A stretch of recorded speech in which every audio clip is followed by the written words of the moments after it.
பொம்பளைக்கு இருக்குல்ல வல்ல என் புத்தியில் வேறொன்னும் இல்ல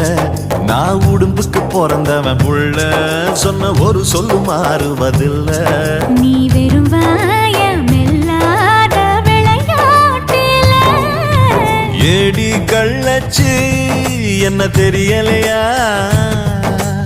ஓடி வெள்ளச்சு என்ன புரியலையா